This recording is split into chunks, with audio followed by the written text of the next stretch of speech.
You did great. Thanks. You guys filmed like entirely on the East Coast? Opening scene is in Sherman Oaks. Nice. So the running stuff is in front of Kelly's house in Sherman Oaks, and then it opens in Van Nuys, off Van Nuys Boulevard. And you see palm trees, so I kind of cheated a little bit. And then the majority of it is East Coast. Oh, I pressed a button on the bottom and it worked. Did you? You gotta hold it. Gotta hold it. No. Is it? Sounds more official with the microphone. Hello. Here you go. Hello. Only one. Yeah, Most 90% of it was Long Island. 90% of it was Long Island, and a little bit was in LA. So not. How long did how many days of production was it? Like how long were you guys shooting? Total, like 24, with like 2 pickups. So every actor only had 1 day or 1 opportunity. I didn't do any reshoots with that, so everyone just did a phenomenal job. And yeah, overall it was like 24 days. Hello? It is on. It was like on. spread out, I'm assuming, or was it like? Yeah, it was 19 days, and then we edited 80% of the movie, and then we came back and saw what we missed because, you know, we shot 19 days and it was a little different from the script, so we had to, you know, solve a new puzzle, and then every time we were, you know, solving new puzzles. 19 days straight. No. It would be. I don't know if this is on. It would be like 5 on, 2 off, 5 on, 2 off. Gotcha. Yeah, like, cause like if you're doing like 6 or 7, you gotta run your team into the ground, Yeah. which we learned. So. And was it like the same crew throughout the same the whole thing, or was it like you were changing people from coast to coast? Or what? No, we had an LA team do it. It was a smaller team, and then we had a team shoot like the first 80 pages, and then we had a second team shoot like 20 pages, and then we had the third team shoot like 7 pages out here. So, yeah. Well done. Thanks. Glad you liked it. Paulie, what was the most enjoyable part about this for you as an actor? The scene with the priest was exactly how we wrote it, and to imagine something and to write it with them, and then to see it, the beats perfectly come align. That was awesome. I think it's awesome. Came through in the scene, brother. Thank you. Yeah, it's, the movie's touching a lot of people's hearts and it's making them laugh, and I'm trying to bring back a 90s movie, and you know, just getting everyone on the same level, and everyone was so selfless and was just trying to make a great movie, and it was cool. It was a great experience. I was so honored that I got to lead the pack on it, you know? Brilliant writing, though. That was really good. That's him. Brilliant writing. No, it's him. Whoever did it, both of you guys, brilliant writing. We found, thank you, man. We found each other's lanes, and he wrote another script a couple months earlier, and I was like, this kid can write movies, and I've never written a movie before. I've only wrote sketches, so for certain dialogue, he would give me the wheel, but for structure and story, I mean, on the 4th day, he came in and he goes, just shut the F up, I know how the movie's gonna end, and he just goes off, and I called him during, I was working a food truck, and I called him during my shift. I was like, I think I figured it out. And I'm like cooking while we're trying. And I'm just agreeing with it, and I'm just, because you know, I just trusted him, and I knew he found his route, and yeah, man, he typed every word. I would bridge a deck of cards 1,000 times, and then he would show me and be like, "What do you think this? If I change that," and a gangster would be talk doing like pull-ups. that. That's why he looks better. Yeah, but you know, we found our rhythm, and it was so cool, and I think the most important thing was we never took a day off because we knew we had the momentum, and we never let go of that. We're like, we know, even if it's 2 pages or 4 pages, driving to work, we found the rhythm, we got through it, and yeah, and the script was, you know, was great, and we got it reviewed, and we knew that was the foundation, so we continued to, how many revisions do you think we made on it? 3 or 4. Yeah, but, you know, we got it graded, and we spent like $1,000, you know, just, we really chipped away at the thing, because we knew making a movie, the foundation is the script, so as long as we stay as close as we can to that, some of it changed for the movie, because of budget and all that, but as long as we stay as close as we can, it's going to work, you know? Yeah, very good, So, guys. thanks. That was very good. Thank you.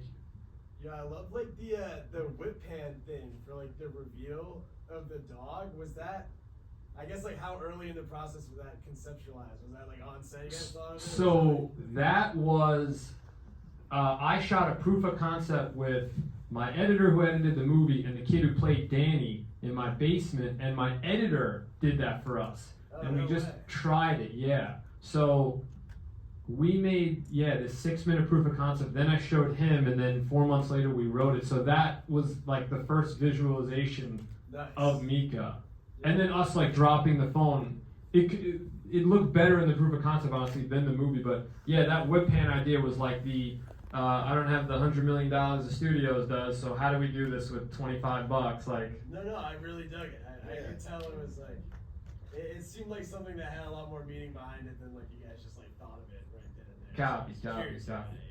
Yeah. But yeah, that was one of the first things. Before the movie was even written, we had that. Nice. Like that was gonna happen. So yeah. Sorry. Yes. How is Mika doing? Mika is doing great. She's retired. You're gonna see some billboard ads in LA with a dog named Veronica. It's a shepherd, no relation to Mika. I guess she's taking Mika's work, but Mika is retired and she hung it up. But yeah, she's good. She's in New York and she's great. She's 10 right now. Living her best life, huh? She's chilling. We gave her a lot of Italian bread on set. That's how we got her to cooperate. And my sister Michelle had to be there. She wouldn't do crap for me, and then Michelle would show up and she'd do backflips. So now I know that Mika loves me last in the family on the favorite chart. Good. She's a great actor. She was great. She crushed it. She got ego and everything. It was great. It's cool. You have a question? Yeah, I just want to know where I can show my friends this movie. It's going to be on, we're shooting to get it on Amazon Prime by the end of the year, so it will be on streaming because I know that, now we live in a world where coming to a movie theater is hell on earth and you got to drive and park and pay and streaming is easier, so if you guys tell anyone about the movie, it will be on streaming soon, so. Yeah. Yes? It did feel like a 90s movie. It felt like Ferris Bueller or something right at the beginning. When we, thank you. Yeah, when we shot the proof of concept and we're fundraising money, we were inspired by Liar Liar and Ferris Bueller's Day Off. It reads. Also, how hard was it directing and acting yourself? It's kind of easy. Well, I'm not gonna say it's kind of easy, but like I felt pressure to not answer to no one, but like I was, as an actor, like if there's a director on set, like I get nervous that am I making this guy happy or this or that. So to have confidence in myself, like every other actor did great. So I was very liberated by being the director. But I know that directors also are supposed to handle the shots and the shot list, but never in my life. I'm a big Seinfeld guy, so I would focus on the comedy. Anytime I link up with a cameraman, I say, you shoot the thing, do it your way, and let me do the comedy and the beats, and it'll work. And luckily it has. Like, there was no shot list for this movie. I didn't even know a director was supposed to make a shot list until the night before. I sincerely mean that. Like, the guy told me, he was like, you have a shot list? I would just say, I'm Italian. I go, just shoot the fucking thing, press record, get the dog, get me. The editor will fix it. We're good. Yes? Did you storyboard it? Yes. No, Isaac, our producer, is here, and he storyboarded it, and yeah, we it was crazy because he would have an ink pen where you can't make any mistake, and I would stand there and pose and describe it to him, and he would go, okay, and he would just draw it perfectly. And it was crazy. Yeah, you guys gotta hit him up after, and the storyboard comparing it to the movie. There's a lot of scenes where we got the exact shot, which was cool. I think that helped everyone seeing the storyboard, and then because then they're on set, they go, okay, he's trying to go here. So you bring him to the script, you bring him to the comic book, and yeah.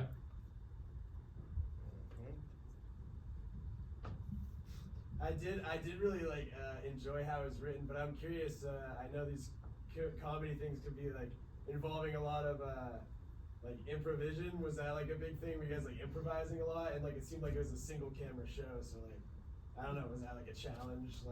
Did you have to recreate anything? You know what I'm talking about? I just know that for the sake of budget, when I'm on the phone at the end of the movie and I take the job in New York, there was supposed to be a big scene where Derek was supposed to pull a gun out and about to shoot me, and Mika slams the door, and that would have cost 2-3 days of filming. So instead of that, we picked a different way out. So I think that sometimes we'd have a scene where we had to solve it we had to comedically finish the arcs where even in that scene that cost close to nothing, but at the same time you find out takes the job in New York, gets away from Derek.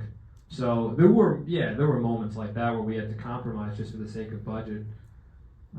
And some of it was improv that just stayed there, and sometimes we just found things on set. And I let a lot of people do their thing, like the museum tickets guy when he's like, I gotta find another job, like that was just him, and I just keep it, why not? Just I let everyone, the only rule was keep it grounded, but here's the story, here's the rules, here's the baseline, we gotta get from here to here, and as long as you get there, without cursing a bunch, so the thing doesn't have to be rated R. It's hard enough to sell a movie now, so yeah.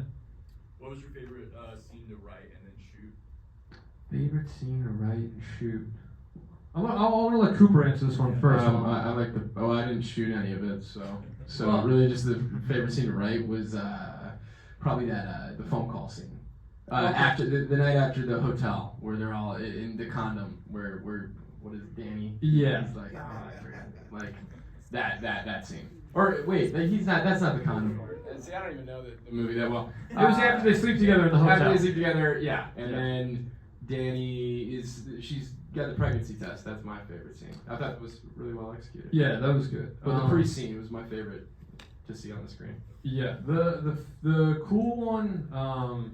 I also like the scene at the end of the movie where he gets to talk to his dad again, because what we wrote and what happened was just the movie was just improv. Like, that guy's actually a therapist in real life, so he kind of just read me in the heat of the moment. But I didn't talk to him all day, and I had a crazy headache, and I was in a terrible mood because I was fighting to get a park, and the town wasn't letting me, so I cursed them out. And then our cameraman lost a piece of equipment, so I had to put it under my thing. It was horrible. So I think to film that scene, and because I think as an actor, like, you never want to ruin that beat, because that's so important. That's the movie right there. Like, does the kid apologize to the dad? Do they forgive each other? So, there is pressure, but there's no pressure. So it was definitely a big relief to make sure that scene did what it did. But comedically, I loved on day one, it was the scene at the door where I got to get the tag from her. That was cool to see the proof of concept and then grow to the movie, and yeah. And then even behind the Christini's, where he's like, how was she when you saw her? And I'm like, she's big, things like a fucking wolf, like my daughter. Oh, like that was fun to see both of it, Yeah, and Randy, the final scene. I remember when we wrote that. That was that was a lot of fun. Yeah. Just the end, it was great.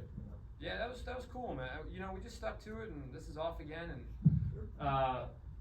yeah, it's just I just thank all you guys for coming and giving us a shot at this thing, and we got the first one in the bag, so second one's on the way. Do another one. Yeah. Thank you guys. I'll let you guys get out of here.